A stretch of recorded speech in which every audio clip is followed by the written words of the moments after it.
नमस्कार प्यारे अभ्यर्थियों, स्वागत है आपका फिर एक ऑनलाइन क्लास में। जो भी विद्यार्थी 4th ग्रेड अभ्यर्थी राजस्थान चतुर्थ श्रेणी का एग्जाम देने वाला है, 200 प्लस क्वेश्चनों का अभ्यर्थी पूरा मॉडल पेपर हम इस क्लास के अंदर करने वाले हैं, जो आपके एग्जाम में अभ्यर्थी रामबाण साबित होने वाला है। अभ्यर्थियों 19 से और 21 सितंबर का आपका एग्जाम होने वाला है। टाइम आपके पास अभ्यर्थियों बहुत कम बचा आपकी तैयारी को मजबूत करने के लिए। अभ्यर्थियों ये क्लास आपके लिए मोस्ट इंपॉर्टेंट क्लास रहने वाली है। 200 क्वेश्चन प्लस हम इसमें करने वाले हैं अभ्यर्थियों। और याद रखना, यही जो टाइम चल रहा है आपका सिलेक्शन दिलाने वाला टाइम चल रहा है। इस टाइम में आप अभ्यर्थियों जितनी पढ़ाई करोगे वो आपको सिलेक्शन को अभ्यर्थियों और नजदीक लाएगा। तो चलिए दोस्तों, बिना देरी के क्लास को स्टार्ट करते हैं। बस क्लास को अभ्यर्थियों आपको ध्यान से सुनना है अभ्यर्थियों, बस इससे ज्यादा कुछ नहीं करना। तो पहले क्वेश्चन की बात कर लेते हैं कि जालोर के चौहान वंश का संस्थापक कौन था। याद रखना अभ्यर्थियों, स्टार लगा के रखना, कई बार ये क्वेश्चन एग्जाम में आया हुआ है। तो कीर्तिपाल अभ्यर्थियों, ऑप्शन बी आपका इसमें राइट आंसर हो जाता है। कीर्तिपाल को अभ्यर्थियों जालोर के चौहान वंश का संस्थापक माना गया है। बी ऑप्शन अभ्यर्थियों आपका इसमें बिल्कुल राइट आंसर हो जाता है। अगला प्रश्न अभ्यर्थियों आपसे क्या पूछा है कि मेवाड़ से सर्वप्रथम वैवाहिक संबंध स्थापित करने वाला जालोर का सोनगरा चौहान शासक था, वो कौन सा था अभ्यर्थियों। तो मेवाड़ से अभ्यर्थियों वैवाहिक संबंध करने वाला वो अभ्यर्थियों आपका ऑप्शन डी उदय सिंह को माना गया है। Option D is the correct answer. Star लगा के रखना भाई, ये क्वेश्चन भी मोस्ट इंपॉर्टेंट है, कई बार एग्जाम में ये क्वेश्चन देखा जाता है। अगला क्वेश्चन है भैया, तो आपसे क्या पूछा है कि कानरदेव चौहान के समकालीन दिल्ली का शासक कौन था। तो कानरदेव चौहान के समकालीन अभ्या तो आपको बताना है दिल्ली का शासक अभ्या तो अलाउद्दीन खिलजी था। ऑप्शन ए आपका इसमें बिल्कुल राइट आंसर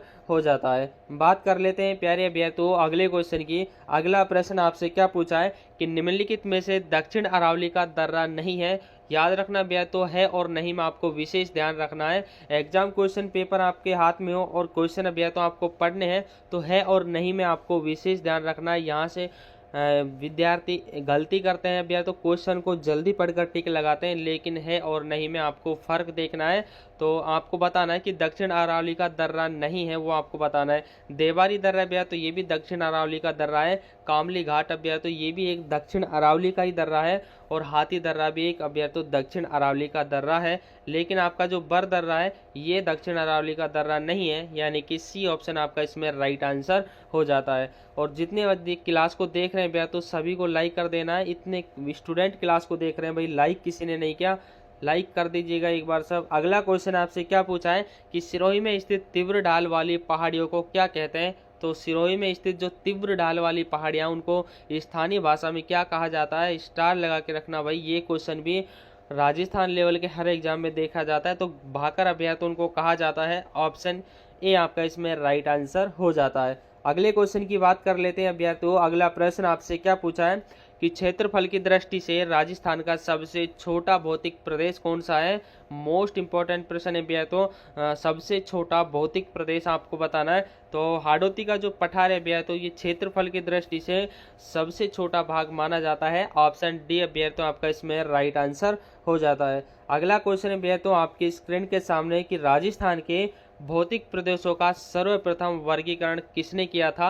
स्टार लगा के रखना भाई, सर्वप्रथम वर्गीकरण अभ्या तो आपसे पूछा है। ये क्वेश्चन अभ्या तो एग्जाम में छपने वाला प्रश्न है। तो ऑप्शन सी अभ्या तो प्रोफेसर वीसी मिश्रा के द्वारा अभ्या तो प्रोफेसर वीसी मिश्रा के द्वारा राजस्थान का जो भौगोलिक प्रदेश है उनका अभ्या तो सर्वप्रथम वर्गीकरण किया गया था। ऑप्शन सी आपका इसमें राइट आंसर हो जाता है। अगला क्वेश्चन अभ्या तो आपसे क्या पूछा है कि प्रोफेसर वीसी मिश्रा ने राजस्थान को कितने भौगोलिक प्रदेशों में बांटा था। सबसे पहले विभाजित किया था अभ्या तो वो आपके वीसी मिश्रा के द्वारा किया गया था, लेकिन कितने भागों में किया गया था ये आपसे पूछा है। 7 भागों में अभ्या तो 7 भागों में प्रोफेसर वीसी मिश्रा के द्वारा जो राजस्थान का भौगोलिक क्षेत्र है उसको 7 भागों में अभ्या तो बांटा था। Option D is the correct answer. अगला क्वेश्चन अभ्या तो आपसे क्या पूछा है कि डूडार राज्य में सर्वप्रथम सिक्कों की एक टकसाल किसने स्थापित की थी। ये भी अभ्या तो इम्पोर्टेंट क्वेश्चन है। तो डोडार राज्य में सबसे पहले जो सिक्कों की टकसाल है वो अभ्या तो सवाई जयसिंह के द्वारा स्थापित की गई थी। Option D is the right answer. अगला क्वेश्चन अभ्या तो आपसे क्या पूछा है। अगले प्रश्न की बात कर लेते हैं कि गुप्तकालीन स्वर्ण मुद्राओं का विशाल ढेर कहाँ से प्राप्त हुआ है। तो अभ्या तो गुप्तकालीन जो स्वर्ण मुद्रा है उनका विशाल ढेर आपको बताना है कि कहाँ से प्राप्त हुआ है। बयाना भरतपुर से अभ्या तो प्राप्त हुआ है। ऑप्शन पहला आपका इसमें राइट आंसर हो जाता है। बयाना भरतपुर भैया तो याद रखना जहां से गुप्तकालीन स्वर्ण के मुद्राओं का विशाल ढेर प्राप्त हुआ है। Option A is the right answer. अगला क्वेश्चन है भैया तो आपसे क्या पूछा है कि कालीबंगा और पीलीबंगा और रंग महल, तीनों को याद रखना भैया तो कालीबंगा, पीलीबंगा और रंग महल पुरातात्विक स्थल वर्तमान में किस जिले में स्थित है। स्टार लगा के रखना भाई क्वेश्चन के अंदर। तो राइट आंसर की बात की जाए तो हनुमानगढ़ जिले में भैया तो ये तीनों सभ्यताएं स्थित हैं। Option C is the right answer. अगले क्वेश्चन की बात कर लेते हैं भैया तो कि ताम्रवती नगरी के नाम से विख्यात पुरा स्थल जिसे धूलकोट के नाम से भी जाना जाता है वो कौन सा है। तो धूलकोट के नाम से भैया तो किसे जाना जाता है, तो याद रखना भैया तो आहड़ को धूलकोट के नाम से जानते हैं। ऑप्शन बी आपका इसमें बिल्कुल राइट आंसर हो जाता है। बात कर लेते हैं भैया तो अगले क्वेश्चन की कि अमलानंद घोष ने सर्वप्रथम किस सभ्यता स्थल की खोज की थी। तो याद रखना भैया तो कालीबंगा की खोज अमलानंद घोष के द्वारा 1951-52 में की गई थी। Option C is the right answer. सन भी आपसे पूछी जा सकती है भैया तो कि कालीबंगा की खोज किस सन में हुई थी। तो 1951 और 52 के अंतर्गत हुई थी और किनके द्वारा हुई थी भैया तो अमलानंद घोष के द्वारा हुई थी। तीनों पॉइंट याद रखना भैया तो कोई सा भी आपके एग्जाम में पूछा जा सकता है। बात कर लेते हैं अगले प्रश्न की। अगला प्रश्न है भैया तो आपसे क्या पूछा है कि राजस्थान का प्रादेशिक भूगोल पुस्तक के लेखक कौन है। तो प्रादेशिक जो भूगोल है इसके लेखक आपको बताना है। स्टार लगा के रखना अभ्यर्थियों। Right answer doctor Hari Mohan Saxena अभ्यर्थियों। ऑप्शन ए आपका इसमें राइट आंसर हो जाता है। डॉक्टर हरि मोहन सक्सेना राजस्थान का प्रादेशिक भूगोल ये एक पुस्तक का नाम है भैया तो इसके रचयिता हरि मोहन सक्सेना को माना जाता है। ऑप्शन ए आपका इसमें बिल्कुल राइट आंसर हो जाता है। अगला क्वेश्चन है भैया तो आपसे क्या पूछा है कि हाड़ौती का पठार की उत्पत्ति भौगोलिक संरचना का परिणाम है। तो किस भौगोलिक संरचना के कारण भैया तो जो हाड़ौती पठार है उसकी उत्पत्ति हुई थी। तो राइट आंसर भैया तो इसमें भैया तो आपका ऑप्शन सी यानी कि गोंडवाना लैंड आपका इसमें राइट आंसर हो जाता है। थोड़ा मिसप्रिंट हो जाता है भैया तो आप इसको सही कर लीजिएगा। ऑप्शनों में थोड़ा मिसप्रिंट हो जाता है तो गोंडवाना लैंड भैया तो इसमें आपका राइट आंसर हो जाता है। अगले क्वेश्चन की बात कर लेते हैं भैया तो अगला क्वेश्चन आपसे क्या पूछा है कि भारतीय संविधान को कब अंगीकृत किया गया था। स्टार लगा के रखना भाई क्वेश्चन के अंदर। तो भारतीय संविधान को 26 जनवरी 1949 को अंगीकृत किया गया था। ऑप्शन बी आपका इसमें बिल्कुल राइट आंसर हो जाता है। अगला क्वेश्चन है भैया तो आपकी स्क्रीन के सामने कि भारतीय संविधान को विश्व का सबसे लंबा लिखित संविधान किसने कहा था। ये भी भैया तो स्टार लगा के रखना इंपॉर्टेंट क्वेश्चन है। तो विश्व का सबसे लंबा लिखित संविधान भैया तो डॉक्टर भीमराव अंबेडकर ने कहा था। ऑप्शन सी आपका इसमें बिल्कुल राइट आंसर हो जाता है। बात कर लेते हैं प्यारे भैया तो अगले क्वेश्चन की कि भारतीय संविधान में कितने मूल अधिकार हैं। तो भैया तो 6 मूल अधिकार हैं। ऑप्शन ए आपका इसमें राइट आंसर हो जाता है। अगला क्वेश्चन है भैया तो आपसे क्या पूछा है कि संविधान का कौन सा भाग नागरिकों के मौलिक अधिकारों से संबंधित है। तो मौलिक अधिकारों से संबंधित अभ्यास तो भाग 3 को माना जाता है। ऑप्शन 3 आपका इसमें बिल्कुल ऑप्शन अभ्यास तो बी भाग 3 अभ्यास तो जो नागरिकों के मौलिक अधिकार से संबंध माना गया है। ऑप्शन अभ्यास तो बी आपका इसमें बिल्कुल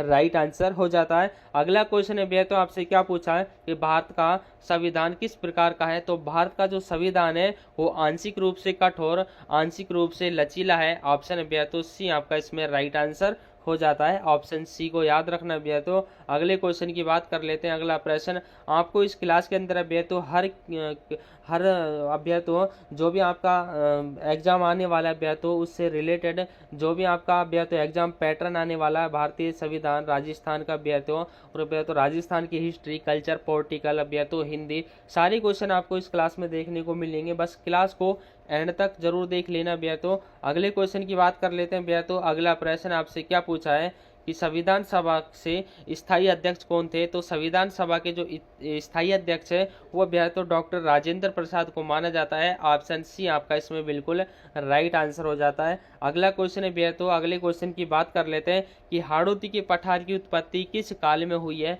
तो हाड़ौती का जो पठार है उसकी उत्पत्ति भैया तो आपसे पूछे कि किस काल में हुई थी। तो भैया तो क्रेटियस काल में भैया तो क्रेटियस काल में भैया तो जो हाड़ौती का पठार है उसकी उत्पत्ति मानी गई है। ऑप्शन डी आपका इसमें बिल्कुल राइट आंसर हो जाता है। अगला क्वेश्चन है भैया तो कि राजस्थान में क्रेटियस काल चट्टानें पाई जाती है अभ्यास, तो वो कहाँ पर पाई जाती हैं? तो याद रखना अभ्यास, तो हाड़ौती का जो पठार है यहाँ पर अभ्यास तो आपकी क्रेटियस जो कालीन चट्टानें वो पाई जाती हैं। ऑप्शन बी आपका इसमें राइट आंसर हो जाता है। अगले क्वेश्चन की बात कर लेते हैं। अगला प्रश्न आपसे क्या पूछा है कि गोगुंदा से कुंभलगढ़ के मध्य स्थित उच्च भूमि क्षेत्र क्या कहलाता है? स्टार लगा के रखना भाई, उच्च भूमि क्षेत्र आपको बताना है। भोराट का पठार अभ्यास तो ऑप्शन सी आपका इसमें राइट आंसर हो जाता है।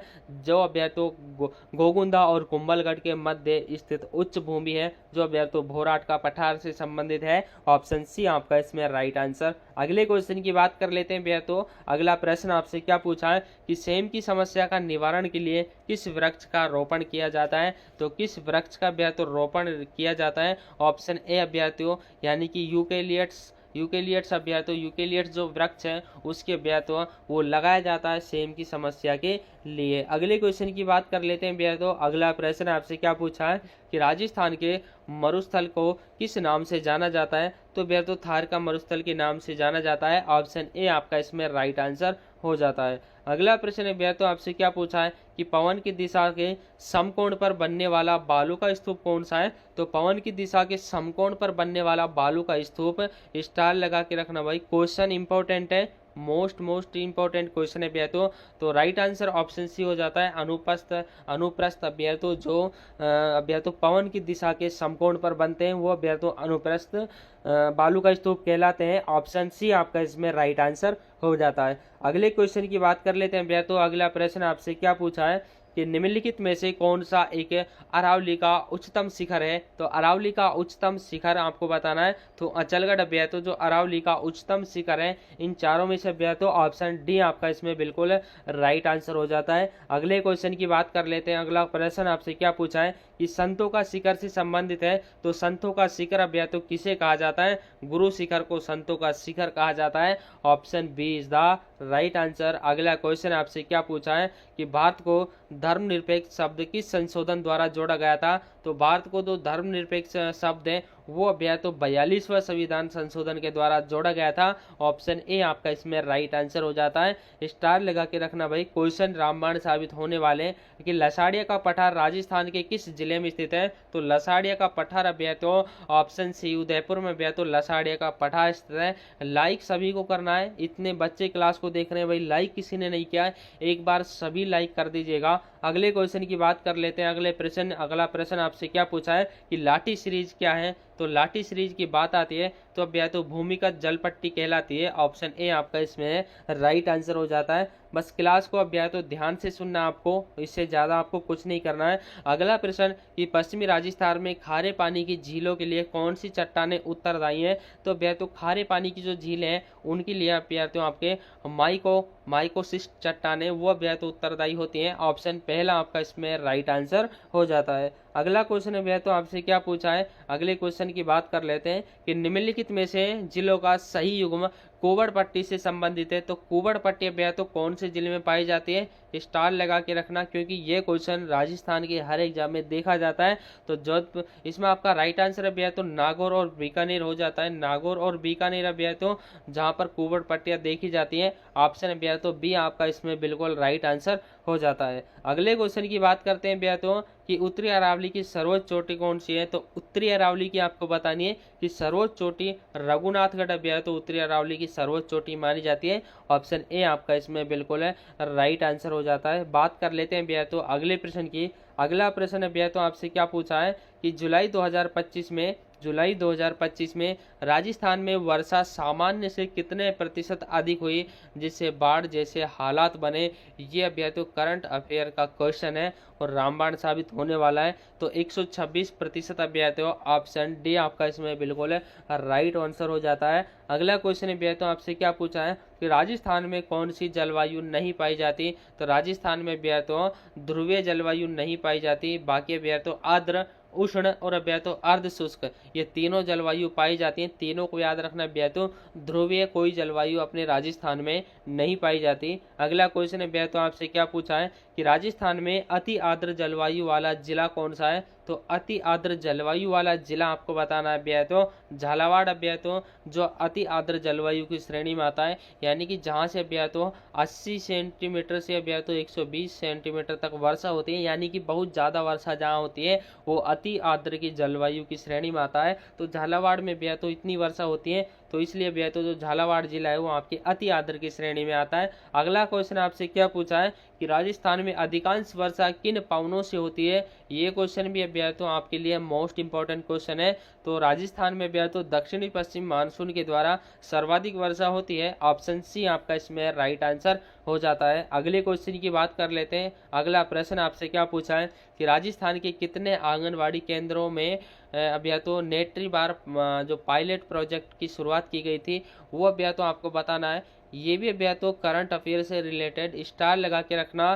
तो अभी तो 544 अभी तो 544 पायलट प्रोजेक्ट की शुरुआत होती है। ऑप्शन बी आपका इसमें राइट आंसर हो जाता है। अगला क्वेश्चन अभी तो आपसे क्या पूछा है कि पश्चिमी राजस्थान में उच्च तापांतर हेतु उत्तरदायी कारण है। तो पश्चिमी राजस्थान में तापमान ज़्यादा क्यों रहता वो आपको बताना है। तो राइट आंसर की बात की जाए भैया तो वर्ष भर उच्च शुष्क दशाएं भैया तो ये भी एक कारण है। वर्षा की कमी भैया तो वर्षा की कमी के कारण भी तापमान ज़्यादा लगता है, और रेत बालू मिट्टी का होना भी, रेत का होना भी एक कारण है, यानी उपरोक्त सभी ऑप्शन डी आपका इसमें राइट आंसर हो जाता है। अगले क्वेश्चन की बात कर लेते हैं भैया तो अगला प्रश्न आपसे क्या पूछा है कि राजस्थान का उपाद्र जलवायु क्षेत्र कौन सा है। तो एक तो होता है आपका अति आर्द्र और एक होता है भैया तो आपका उपाद्र। तो अरावली पर्वत जो प्रदेश है वो उपाद्र की श्रेणी में आता है। उपाद्र की श्रेणी में भैया तो ऑप्शन बी आपका इसमें राइट आंसर होता है, यानी कि अति आर्द्र से थोड़ा कम भैया तो उपाद्र अरावली पर्वतीय प्रदेश में पाया जाता है। अगला क्वेश्चन आपसे क्या पूछा कि निम्नलिखित में से राजस्थान के किस जिले में औसतन वार्षिक वर्षा सबसे अधिक होती है। तो कौन सा जिला भैया तो वो आपका झालावाड़ जिला है। पहले ही मैंने आपको बताया था झालावाड़ भैया तो अति आर्द्र की श्रेणी में आता है, यहाँ पर ज़्यादा वर्षा होती है। तो ऑप्शन डी भैया तो स्टार लगा के रखना। अगले क्वेश्चन की बात कर लेते हैं। अगला क्वेश्चन आपसे क्या पूछा है कि कॉपेन के वर्गीकरण के अनुसार सागवान तुल्य वनस्पति किस जलवायु प्रदेश में पाई जाती है। तो AW में भैया तो ये पाई जाती है, ये याद रखना भैया तो AW। अगले क्वेश्चन की बात कर लेते हैं भैया तो अगला प्रश्न आपसे क्या पूछा है कि ग्रीष्म काल में राजस्थान में उत्पन्न छोटे वायु भंवर को क्या कहता है, जिनको हम चक्रवात भी कहते हैं। तो उनको भैया तो क्या कहते हैं, भवुल्य उनको कहा जाता है। तो ग्रीष्म काल में भैया तो यानी कि जो भैया तो गर्मियों के दिन होते हैं वहाँ पर आपको भवुल्य चलते दिखे होंगे, तो वो ऑप्शन भैया तो आपका भवुल्य हो जाता है। भवुल्य भैया तो उनको कहा जाता है जिनको चक्रवात भी कहते हैं। अगले क्वेश्चन की बात कर लेते हैं भैया तो अगला प्रश्न आपसे क्या पूछा है कि निश्चित समय अवधि और स्थान विशेष में चलने वाली पौने क्या कहलाती हैं। तो वो अभ्या तो स्थानीय पौने कहलाती हैं। ऑप्शन ए आपका इसमें राइट आंसर हो जाता है। अगला क्वेश्चन है भैया तो अगला क्वेश्चन आपसे क्या पूछा है कि राजस्थान में किस ऋतु में सर्वाधिक धूल भरी आंधियां चलती हैं। तो किस ऋतु में भैया तो ये आपकी ग्रीष्म ऋतु में ही चलती हैं धूल भरी आंधियां, जिनको हम भवुल्य कहते हैं। धूल भरी आंधियां चलती है भैया तो option D is the right answer. अगला क्वेश्चन भैया तो आपसे क्या पूछा है कि राजस्थान में अरब सागरीय मानसून का प्रवेश द्वार कौन से जिले को कहा जाता है। तो स्टार लगा के रखना भाई क्वेश्चन के अंदर। तो राइट आंसर भैया तो ये आपका बांसवाड़ा हो जाता है, जहां पर भैया तो जो अरब सागरीय मानसून है वो प्रवेश करते हैं वो सबसे पहले भैया तो आपके बांसवाड़ा जिले में करते हैं। ऑप्शन डी आपका इसमें राइट आंसर हो जाता है। अगला क्वेश्चन है भैया तो आपसे क्या पूछा है कि राजस्थान में सर्वाधिक आर्द्रता या नमी वाली मानसून की कौन सी शाखा है। तो याद रखना सबसे ज्यादा आर्द्र और नमी किस शाखा में पाई जाती है, अरब सागरीय शाखा में पाई जाती है। ऑप्शन ए आपका इसमें राइट आंसर हो जाता है। स्टार लगा के रखना भाई, क्लास आपके लिए रामायण साबित होने वाली है। जो विद्यार्थी क्लास के एंड तक अभ्या तो इस क्लास को देख लेता है उसका कॉन्फिडेंस लेवल अभ्या तो काफी हद तक बढ़ जाता है। 200 प्लस क्वेश्चनों पर बात करने वाले हैं। अगले क्वेश्चन की बात करते हैं भैया तो अगला प्रश्न आपसे क्या पूछा है कि राजस्थान में सर्वाधिक क्षेत्रफल पर पाए जाने वाला मृदा कौन सा है। तो सर्वाधिक क्षेत्रफल पर भैया तो आपकी कौन सी मृदा पाई जाती है वो आपको बतानी है। तो तो सर्वाधिक क्षेत्रफल पर भैया तो आपका एंटीसोल समूह की मृदा पाई जाती है। ऑप्शन बी आपका इसमें बिल्कुल राइट आंसर हो जाता है। बात कर लेते हैं भैया तो अगले क्वेश्चन की। अगला प्रश्न भैया तो आपसे क्या पूछा है कि राइकोजोक्स भैया तो साइरोजोक्स और रेविना मृदा का संबंध किससे है। तो साइरोजेक्स और भैया तो रेविना जो मृदा है उसका संबंध भैया तो श्री गंगानगर से है। श्री गंगानगर में ये दोनों प्रकार की जो मृदा है वो पाई जाती है भैया। तो अगला क्वेश्चन आपसे क्या पूछा है कि कपास की खेती के लिए काली मृदा को क्यों उपजाऊ माना जाता है। तो क्यों भैया तो उपयोगी माना जाता है। तो अधिक आर्द्रता ग्राही होती है, यानी कि इसमें आर्द्रता और नमी सबसे ज्यादा होती है। ऑप्शन भैया तो सी आपका इसमें बिल्कुल राइट आंसर हो जाता है। अगला क्वेश्चन है भैया तो आपसे क्या पूछा है। अगले प्रश्न की बात कर लेते हैं कि मृदा में खारेपन और क्षारीयता की समस्या के लिए समाधान हेतु किसका प्रयोग किया जाता है। तो याद रखना भैया तो जिप्सम का उपयोग खारेपन की समस्या का निवारण करने के लिए किया जाता है। ऑप्शन ए आपका इसमें बिल्कुल राइट आंसर हो जाता है। अगला क्वेश्चन है भैया तो अगले क्वेश्चन की बात कर लेते हैं कि असम्मिलित युग्म को छांटिए। ये क्वेश्चन है भैया तो रामायण साबित होने वाला इंपॉर्टेंट क्वेश्चन है। तो राइकोजेक्स नागौर में पाया जाता है भैया तो यही ऑप्शन आपका इसमें गलत ऑप्शन हो जाता है। रेविना भैया तो ये मैंने अभी आपको पहले ही बताया था।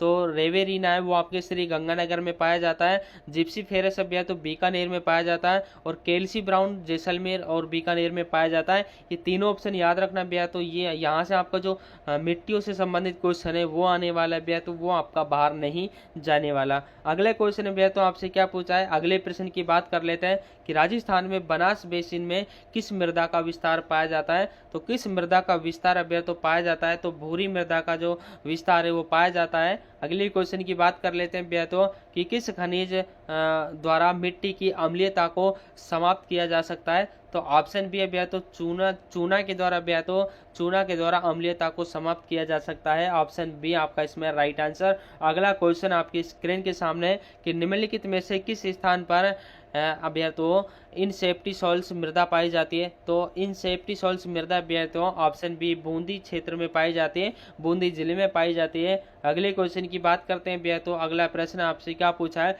कि राजस्थान में सर्वाधिक क्षेत्रफल पर पाए जाने वाली मृदा कौन सी है। तो सर्वाधिक क्षेत्रफल पर भैया तो आपकी जो रेतीली मृदा वो पाई जाती है।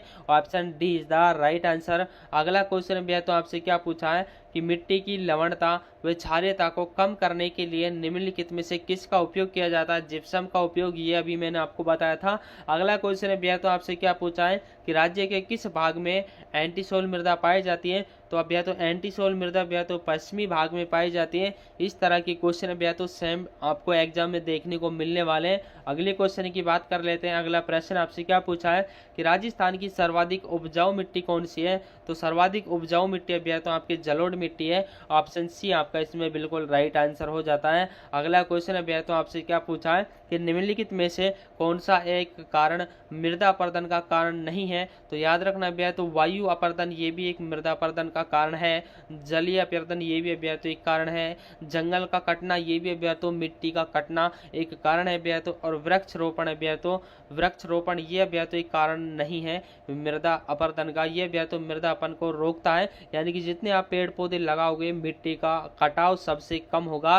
तो डी ऑप्शन है भैया तो आपका इसमें राइट आंसर हो जाता है। अगला क्वेश्चन भैया तो आपसे क्या पूछा है कि रूपारेल नदी पर भरतपुर में कौन सा बांध बना हुआ है। तो रूपारेल नदी पर भैया तो भरतपुर में भैया तो कौन सा बांध बना हुआ है। मोती झील बांध भैया तो भरतपुर में बना हुआ है और रूपारेल नदी पर बना हुआ है। स्टार लगा के रखना क्वेश्चन के अंदर। अगला क्वेश्चन भैया तो आपसे क्या पूछा है कि वराह तथा लसावरी किस नदी के अन्य नाम है। तो वराह और लसावरी दोनों याद रखना भैया तो ये आपकी रूपारेल नदी के उपनाम है, वराह और लसावरी भैया तो ऑप्शन बी आपका इसमें राइट आंसर हो जाता है। अगला क्वेश्चन भैया तो आपसे क्या पूछा है कि हकरा किस नदी के अपवाह क्षेत्र को कहा जाता है। तो हकरा आपको बताना किस नदी के अपवाह क्षेत्र को कहा जाता है।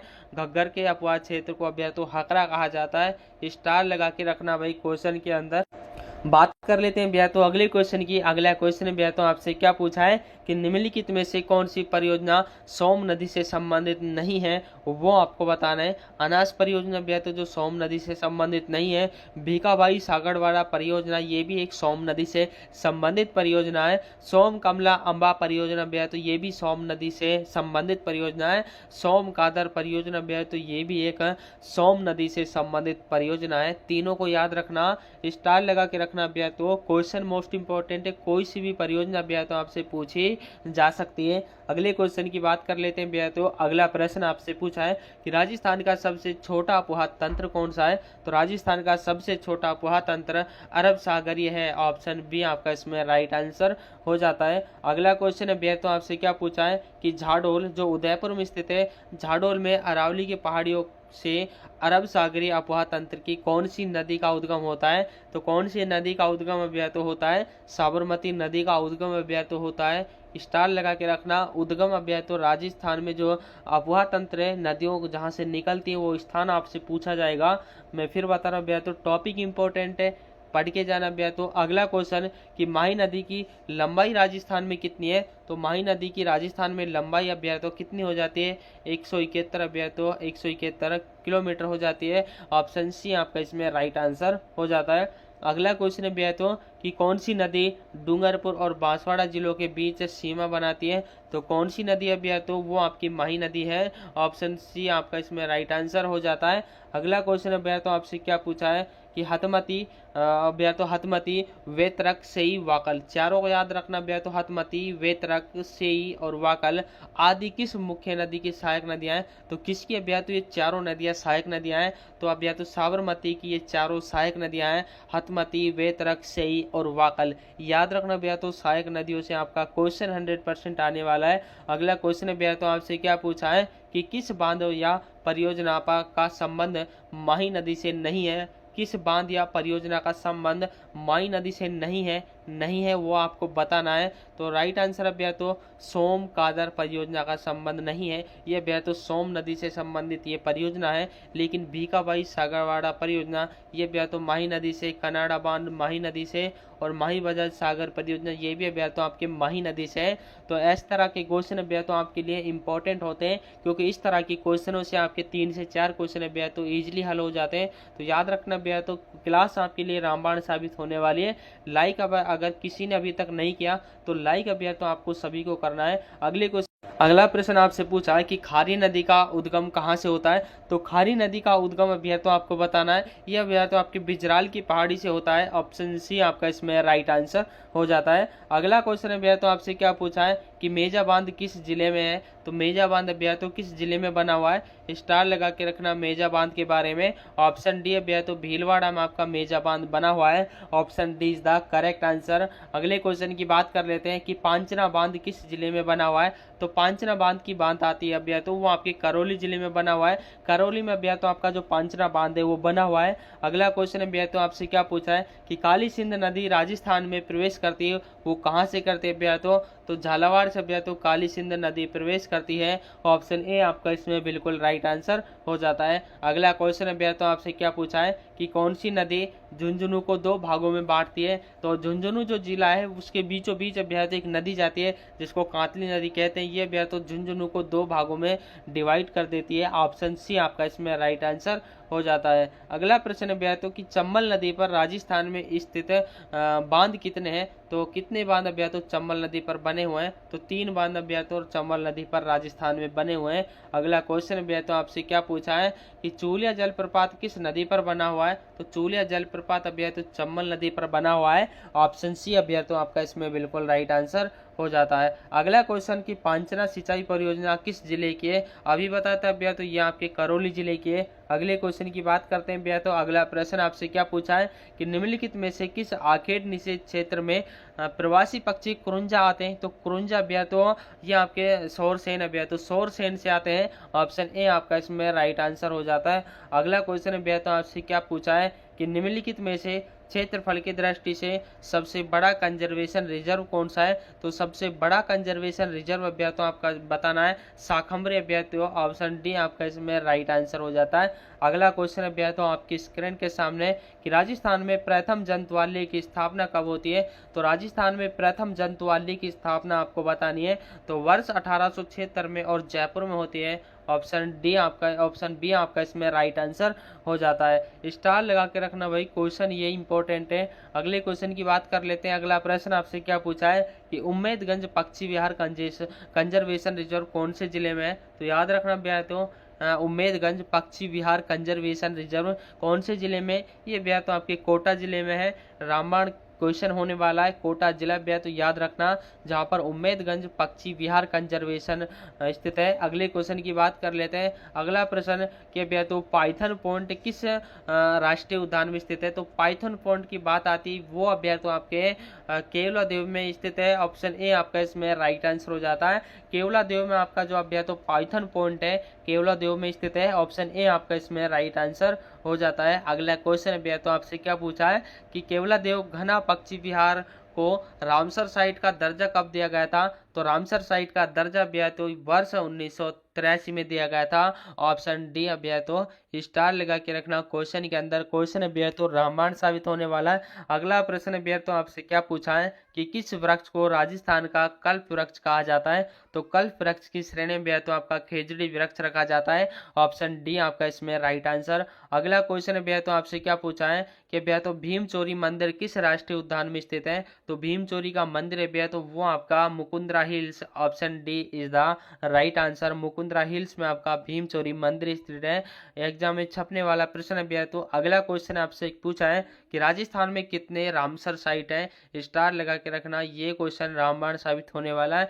हर एग्जाम में भैया तो ये क्वेश्चन पूछा जाता है और आपके लिए भैया तो इम्पोर्टेंट है कि राजस्थान में कितने रामसर साइट हैं। तो राजस्थान में अब तक 3 रामसर साइट है। पहला आपका मुकुंदरा हिल्स, दूसरा केवला देवी घना पक्षी विहार और तीसरा भैया तो आपका सामर झील। उपरोक्त डी आपका सभी आपके इसमें राइट आंसर हो जाते हैं। अगला क्वेश्चन आपसे क्या पूछा है कि कारा भैया तो कारा घास किस अभ्यारण्य में पाई जाती है? तो कारा घास की बात आती है माउंट आबू पर भैया तो आपकी कारा घास पाई जाती है। ऑप्शन सी आपका इसमें राइट आंसर। अगला क्वेश्चन भैया तो आपसे क्या पूछा है कि भारत में वनों के विकास के लिए वन विभाग की स्थापना किसके शासनकाल में की गई थी? तो वनों के विकास के लिए भैया तो लॉर्ड डलहौजी के शासनकाल में की गई थी। ए ऑप्शन है भैया तो आपका इसमें राइट आंसर हो जाता है। अगला क्वेश्चन भैया तो आपसे क्या पूछा है कि वनों के विकास के लिए भारतीय इतिहास में प्रथम वन नीति की घोषणा की गई थी, वो कब की गई थी? तो सबसे पहले भैया तो जो वन नीति आई थी वो भैया तो 1894 में आई थी। सन याद रखना भैया तो इम्पोर्टेंट क्वेश्चन है। 1894 में पहली बार वन नीति की घोषणा की गई थी। ऑप्शन बी आपका इसमें राइट आंसर हो जाता है। अगला प्रश्न भैया तो आपसे क्या पूछा है कि राजस्थान में सर्वप्रथम किस रियासत में वनों के विकास के लिए नीति बनाई थी? तो किस रियासत में वनों के विकास के लिए नीति बनाई गई थी? तो जोधपुर रियासत में भैया तो सबसे पहले वनों की भैया तो रक्षा के लिए नीति बनाई गई थी। ऑप्शन सी आपका इसमें राइट आंसर हो जाता है। अगला क्वेश्चन है भैया तो आपसे क्या पूछा है कि प्रथम वन संरक्षण कानून कब बनाया गया था? तो प्रथम वन संरक्षण कानून की बात आती है वह भैया तो 1927 में बनाया गया था। सन याद रखना भैया तो 1927। सन से भैया तो आपसे इस एग्जाम में 3 से 4 क्वेश्चन पूछे जाने वाले। सन से रिलेटेड भैया तो इंपॉर्टेंट क्वेश्चन याद करके जाना। अगला क्वेश्चन है भैया तो आपसे क्या पूछा है कि निम्न में से विशेषण शब्द कौन सा है? हिंदी के क्वेश्चन है भैया तो इसमें 5 से 7 क्वेश्चन ऐड किए हैं जो भैया तो आपको एग्जाम में सीधे देखने को मिलने वाले हैं। तो निम्न में से विशेषण शब्द कौन सा है? तो विशेषता बताने वाले अब या तो विशेषण शब्द होते हैं जैसे तेज। तेज एक विशेषता है। ऑप्शन बी आपका इसमें राइट आंसर हो जाता है। अगला क्वेश्चन है भैया तो आपसे क्या पूछा है कि निम्न में से सर्वनाम कौन सा है? तो इन चारों में से आपको सर्वनाम बताना है। राम, लड़का, वह या अभ्यार तो आपके स्कूल। तो वह अभ्यार तो एक सर्वनाम है। ऑप्शन सी आपका इसमें राइट आंसर हो जाता है। अगला क्वेश्चन है भैया तो आपसे क्या पूछा है? अगले क्वेश्चन की बात करते हैं कि मैं स्कूल जाता हूँ कि वाक्य में क्रिया शब्द क्या है? तो क्रिया भैया तो क्रिया कौन सा शब्द आपको बताना है। यानी कि भैया तो जाता एक क्रिया है, वो जाता है भैया तो एक क्रिया कर रहा है। ऑप्शन सी आपका इसमें बिल्कुल राइट आंसर हो जाता है। बात कर लेते हैं भैया तो अगले क्वेश्चन की। अगला क्वेश्चन आपसे क्या पूछा है कि निम्न में से विलोम शब्द का सही युग्म क्या है? तो विलोम शब्द का भैया तो सही युग्म हो जाता है आपका दिन का रात। ऑप्शन ए आपका इसमें राइट आंसर हो जाता है। अगला प्रश्न भैया तो आपसे क्या पूछा है कि जल्दी चलो नहीं देर हो जाएगी, यह वाक्य किस प्रकार का है? यह वाक्य भैया तो आदेशवाचक वाक्य है। ऑप्शन ए आपका इसमें राइट आंसर हो जाता है। जल्दी चलो नहीं देर हो जाएगी एक आदेशवाचक वाक्य भैया तो ए ऑप्शन आपका इसमें बिल्कुल राइट आंसर हो जाता है। अगला क्वेश्चन भैया तो आपसे क्या पूछा है कि राज्य सरकार द्वारा Rajasthan institute of medical science की स्थापना के लिए बिल पारित हुआ। उस अस्पताल को किस अभ्या तो अपग्रेड करके बनाया गया था? तो याद रखना भैया तो जो आपका अस्पताल है RUSH अस्पताल जयपुर, इसको अपग्रेड कर कर भैया तो बनाया गया है। ये करंट अफेयर्स का क्वेश्चन भैया तो जो आपको सीधे एग्जाम में देखने को मिलने वाला है। स्टार लगा के रखना भाई क्वेश्चन के अंदर। अगले क्वेश्चन की बात कर लेते हैं भैया तो अगला प्रश्न आपसे क्या पूछा है कि चेतारेरा चुंगटिया नामक रचना किस क्रांतिकारी द्वारा रची गई थी। स्टार लगा के रखना। रचनाओं से आपके 1 से 2 क्वेश्चन भैया तो एग्जाम में पूछे जाने वाले। तो चेतावरीरा चुंगटिया इसका आपका नाम, इसमें आपका ऑप्शन सी केसरी सिंह बारेहट के द्वारा भैया तो ये रचा गया था। ऑप्शन सी आपका इसमें राइट आंसर हो जाता है। अगला क्वेश्चन है भैया तो आपसे क्या पूछा है कि राजस्थान का अबुल फजल किसे कहा जाता है। तो राजस्थान का अबुल फजल भैया तो नैन्सी को कहा जाता है। ऑप्शन ए आपका इसमें बिल्कुल राइट आंसर हो जाता है। बात कर लेते हैं भैया तो अगले क्वेश्चन की। अगला प्रश्न भैया तो आपसे क्या पूछा है कि श्री सरस्वती पुस्तकालय जो अभ्या तो अलभ्य एवं दुर्लभ साहित्यों का अति प्रथम अभ्या तो खजाना है, कहाँ पर स्थित है। तो अप्रथम खजाना भैया तो ये आपका फतेहपुर सीकरी में स्थित है। ऑप्शन बी आपका इसमें बिल्कुल राइट आंसर हो जाता है भैया तो अलभ्य और दुर्लभ साहित्यों का भैया तो भैया तो अप्रतिम खजाना है जो भैया तो फतेहपुर सीकरी में माना गया है। सरस्वती पुस्तकालय याद रखना, क्वेश्चन इंपॉर्टेंट है भैया तो। अगले प्रश्न की बात कर लेते हैं। अगला प्रश्न आपसे क्या पूछा है कि निम्नलिखित में से किसने पृथ्वीराज राठौड़ को डिंगल का हेरोन्स कहा था। स्टार लगा के रखना भाई। तो डिंगल का हेरोन्स अभी है तो APG टेसीटोरी ने कहा था। तो LP टेसीटोरी ने भी है तो पृथ्वीराज राठौड़ को डिंगल का हेरोन्स कहा था। ऑप्शन सी आपका इसमें राइट आंसर हो जाता है। अगला क्वेश्चन भैया तो आपसे क्या पूछा है कि वाद साहित्य से क्या आशय है। तो वाद साहित्य से भैया तो आपका आशय हो जाता है कथा या कहानी से इसका आशय हो जाता है। ऑप्शन सी आपका इसमें राइट आंसर हो जाता है। अगला क्वेश्चन है भैया तो आपसे क्या पूछा है कि भारतेश्वर बाहुबली घोर ग्रंथ राजस्थानी भाषा का सबसे प्राचीन ग्रंथ है, इसके रचयिता कौन है। स्टार लगा के रखना। ऑप्शन हो जाते हैं आपके भैया तो ऑप्शन इसमें आपका राइट आंसर भैया तो ब्रजसेन सूरी, जिसके द्वारा भैया तो भारतेश्वर बाहुबली शोर जो घोर ग्रंथ है उसकी रचना की गई थी। ग्रंथ याद रखना भैया तो ये इंपॉर्टेंट है, काफी एग्जाम में भैया तो ये क्वेश्चन देखा जाता है। अगला क्वेश्चन है भैया तो आपसे क्या पूछा है कि निम्नलिखित में से किस कवि ने वेली किशन रुक्मणीरी ख्यात नामक ग्रंथ को 5 वेद 19वां पुराण 109वां उपनिषद कहा था। स्टार लगा के रखना भाई क्वेश्चन के अंदर। तो राइट आंसर भैया तो कवि दूसरा आडा, ऑप्शन बी आपका इसमें बिल्कुल राइट आंसर हो जाता है। अगला क्वेश्चन भैया तो आपसे क्या पूछा है कि कृष्ण भक्ति पर आधारित कृष्ण भक्ति पर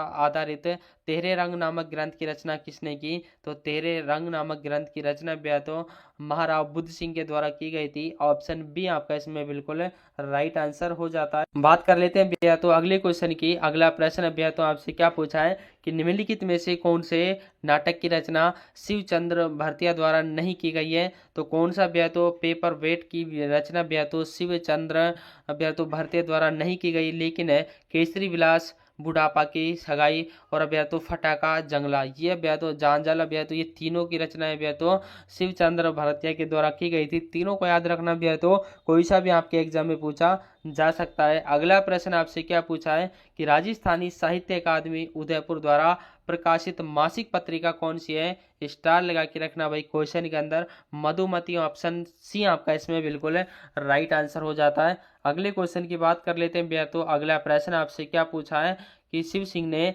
अंग्रेजों से सहायक संधि की थी, वो कब की थी भैया तो सन आपसे पूछिए है। तो 11 दिसंबर 1823 को शिव सिंह के द्वारा अंग्रेजों से सबसे पहले संधि की गई थी। वो ऑप्शन बी है भैया तो आपका इसमें राइट आंसर हो जाता है। अगला प्रश्न भैया तो आपसे क्या पूछा है कि अलाउद्दीन खिलजी ने रणथंबोर अभियान का मुख्य कारण राजनीतिक महत्वाकांक्षा था, यह उल्लेख किसने किया था। तो यह उल्लेख भैया तो अमीर खुसरो के द्वारा किया गया था।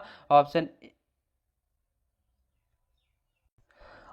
ए आपका इसमें बिल्कुल राइट आंसर हो जाता है। बात कर लेते हैं भैया तो अगले क्वेश्चन की। अगला प्रश्न भैया तो आपसे क्या पूछा है कि रणथंबोर विजय के बाद किसने कहा कि आज कुफर का इस्लाम भैया तो कुफर का गढ़ इस्लाम का घर हो गया। ये भैया तो कहा था अमीर खुसरो के द्वारा भैया तो ये पंक्ति कही गई थी।